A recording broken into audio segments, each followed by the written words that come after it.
వేలాది కార్యకర్తలు అభిమానులు నాయకులు ర్యాలీగా వెళ్లి నామినేషన్ వేసిన లావు కృష్ణదేవరాయలు డాక్టర్ చదలవాడ అరవింద బాబు ఎన్డీఏ కూటమి నర్సరావుపేట ఎంపీ అభ్యర్థిగా లావు శ్రీకృష్ణదేవరాయలు ఎమ్మెల్యే అభ్యర్థిగా డాక్టర్ చదలవాడ అరవింద బాబు నామినేషన్ ర్యాలీ నర్సరావుపేట రాజకీయాల్లో రికార్డులు తిరగరాసింది.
దేవరాయలు గారు కానీ ఎమ్మెల్యే అభ్యర్థి అరవింద్ బాబు ఇవాళ ఈ విశేషమైన జన సందోహాలు ఒకసారి మీడియా మిత్రులు ఒకటే తెలియజేస్తున్నాను.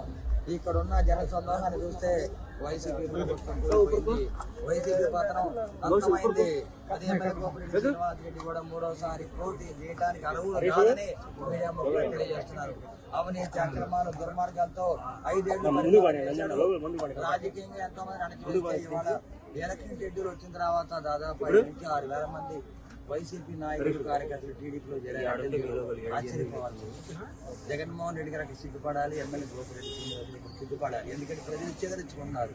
వాళ్ళు చేసే భూ దందాలు కానీ అవినీతి అక్రమాలు ఎవరైతే ఐపీ పెట్టారో వాళ్ళకి అండగా ఉంటాం, వాళ్ళ దగ్గర డబ్బులు తీసుకుంటాం. ఎన్నో దుర్మార్గాలు చేయడం జరిగింది.